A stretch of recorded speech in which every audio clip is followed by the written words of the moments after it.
students, welcome back to my channel. My name is Prachi Sharma and in today's session we are working on part 3 of important questions of the chapter HCl. So you already have two other parts for important questions. The first part was only based upon multiple choice questions or one word answers. The second part was majorly around the lab preparation of HCl, and this is the third part in which we are doing more equations and understanding what all can come up in the exams. So if you have revised the chapter well, these three parts are definitely sufficient for you to touch base with all the type of questions that may show up from this chapter. So without wasting any time, let's get started. Alright students, so keep up the good work and let's get started with today's session. So I hope the screen is clearly visible to you. Let's get started with the first question. The first question says that outline the steps required to convert hydrogen chloride to anhydrous iron 3 chloride. Write the equations for the reactions which take place. So what is happening in this case is you have to first, for making iron 3 chloride, what do you need first thing? You need chlorine. Okay. So what will you do to make chlorine? You'll react HCl with manganese dioxide, so that is MnO2. So if you react that with HCl, you end up getting manganese chloride. Along with that you get water and you get chlorine gas. Use that chlorine gas to react with iron and that will give you FeCl3, that is iron 3 chloride. So let me write the steps for you. So the first part is that you use HCl gas to react with any compound. You can use any compound that you would know. Okay, that can give you chlorine gas outside. So you can use anything that you feel like. Any step would work. The main logic is that you need chlorine in the products. So for here, right now I'm using MnCl2 plus MnO2 plus HCl, that will give me MnCl2 plus H2O plus chlorine gas, and this chlorine gas you'll say reacts with iron plus chlorine, that gives me FeCl3, and then you can balance the equations. Now let's move ahead to the next one.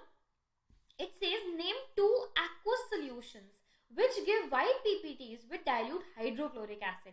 So for with dilute hydrochloric acid, first thing is lead nitrate solution and silver nitrate solution. So lead and silver nitrate solution.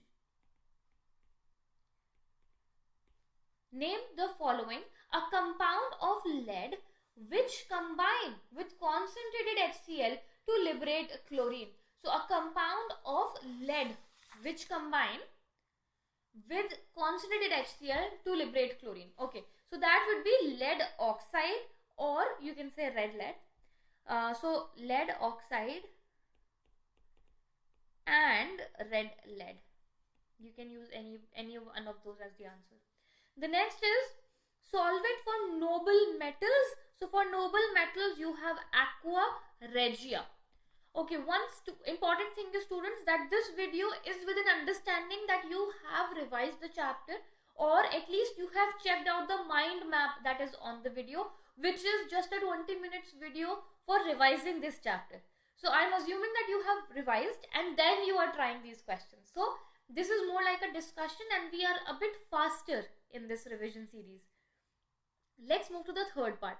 The gas obtained when rock salt reacts with concentrated sulfuric acid, so you end up getting HCl.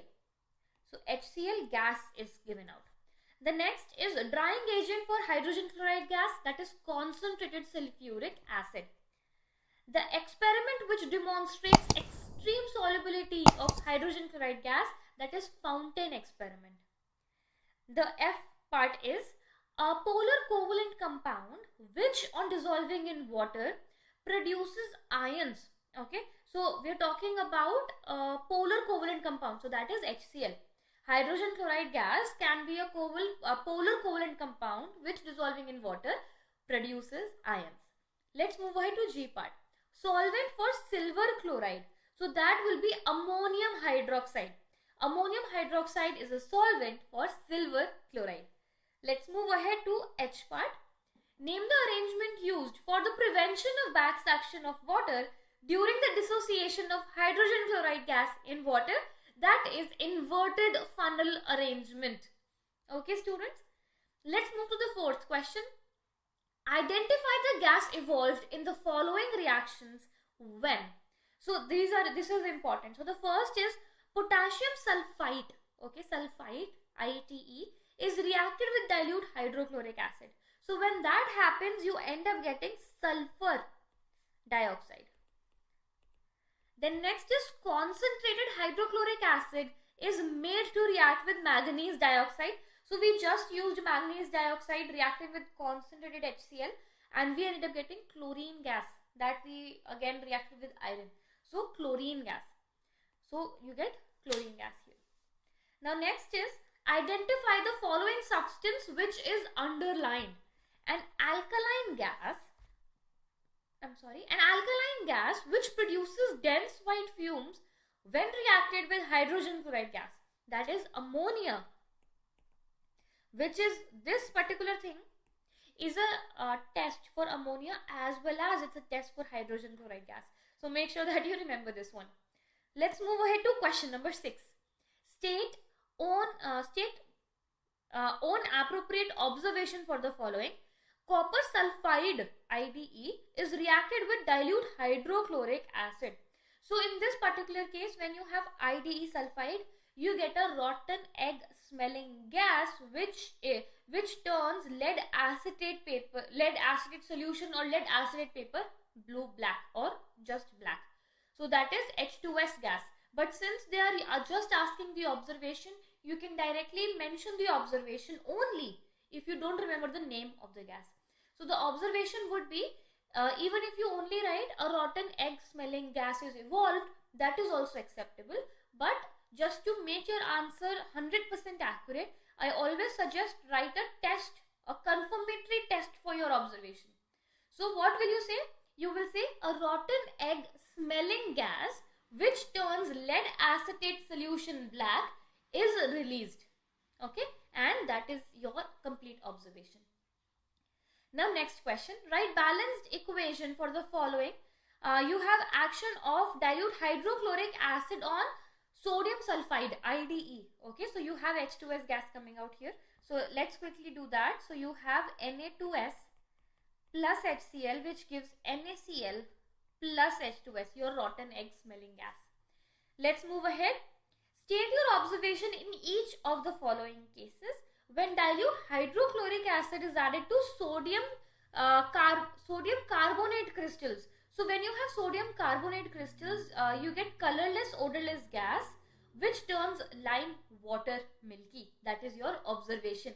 If you are struggling with observation questions, I have a separate video for HCl and ammonia combined, in which I have only discussed observation questions and how to memorize the observations.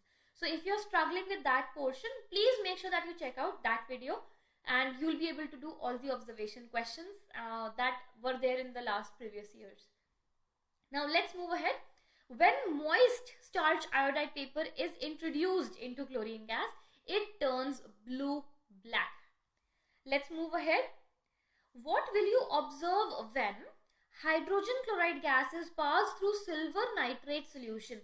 So we get a white PPT. Okay, a curdy white PPT is seen or observed, which is soluble in excess of ammonium hydroxide solution.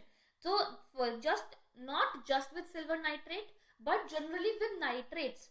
You have a good portion given in the book or in the notes that you can find on my channel, in which you have hydrogen chloride reacting with different nitrates, because it does not generally react with nitrates, but there are some exceptions. So make sure that you check that out and make sure that you are thoroughly able to understand that portion. Let's move to part B. Hydrogen chloride gas comes in contact with ammonia solution. So when you have HCl coming in touch with ammonia, you get milky white fumes or white dense fumes. That is your observation. Now next is hydrogen chloride gas is passed through lead nitrate solution and the product thus formed is heated. So what happens is the white PPT that you get will get dissolved on heating. So you get a white PPT, and if you give more heat to it, this particular PPT will dissolve. Now next is manganese dioxide is treated with concentrated hydrochloric acid. So what would happen in this case is you get light brown colored solution with the evolution of greenish yellow colored gas. So let me write that here. You get a light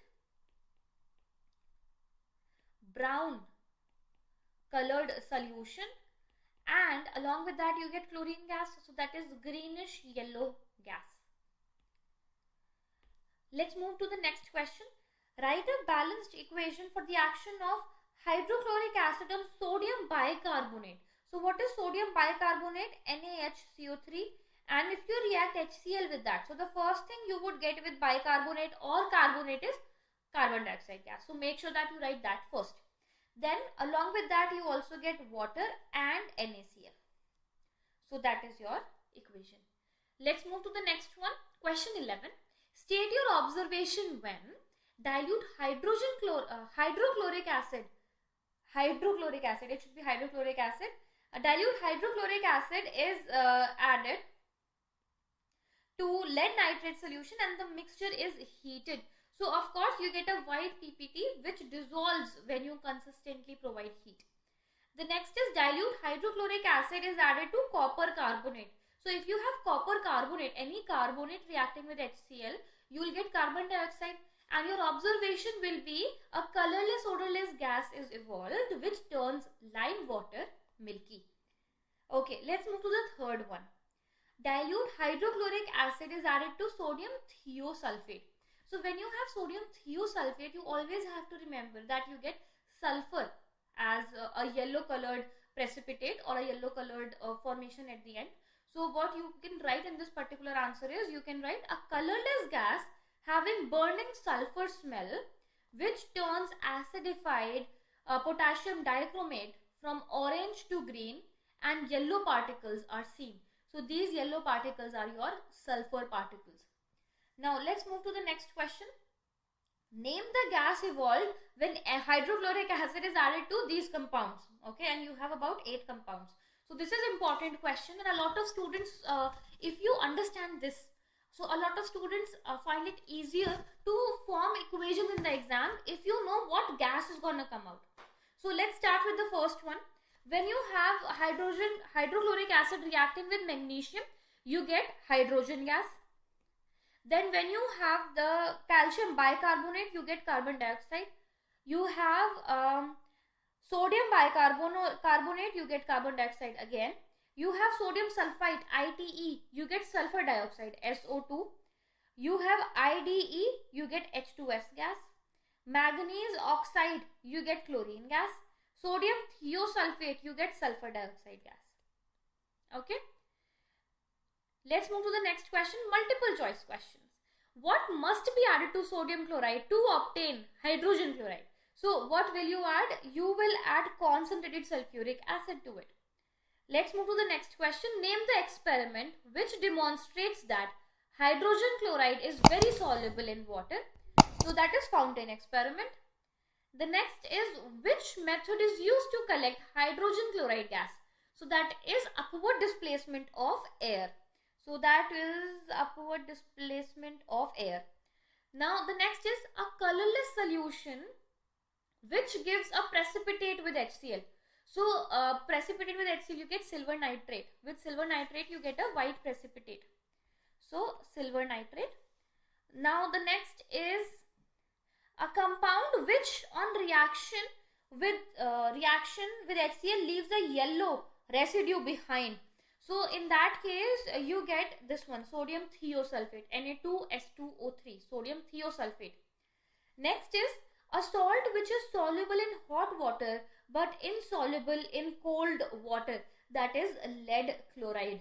Okay students, soluble in hot water but insoluble in cold water, lead chloride. Let's move to the next question, fill in the blanks. So it says quicklime is not used to dry HCl gas because it is dash. Okay, so it is alkaline in nature. And why does that affect it? because if quicklime is alkaline in nature and HCl gas is acidic in nature, they will end up showing a reaction. So that is the reason we can't use quicklime, because it is alkaline in nature.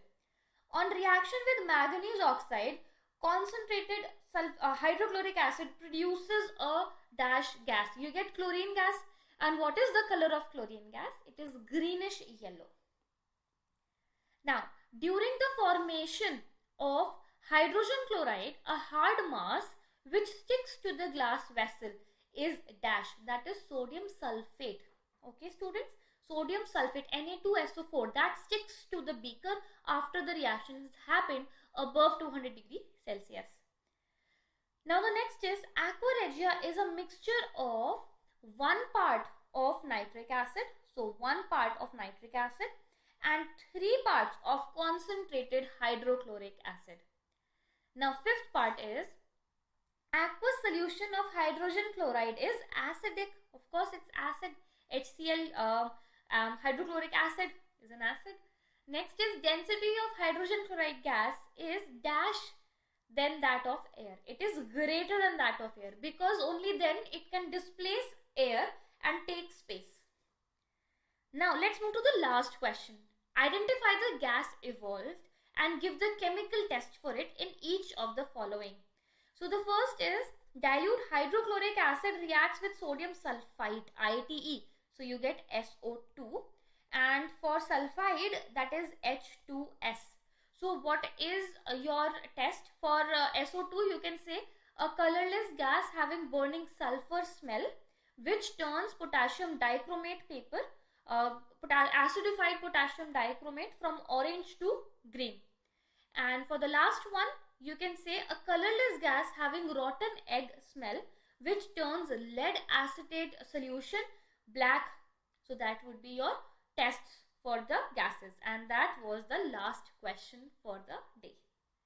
Alright students, so this was it for today's session. I hope you were able to follow through the questions. Since this is a revision series, I try to keep the videos very short and provide you more information. So that is the reason these videos are so fast, and we don't write the answers because I try to make sure that you get more information in less amount of time. So thank you so much. Please make sure that you share the video with your friends that you may think who are struggling with chemistry, and this channel can definitely help them out. So make sure that you share this with your friends and help us move forward as well. So thank you so much. All the best for your board examinations, and we'll catch up in the next session.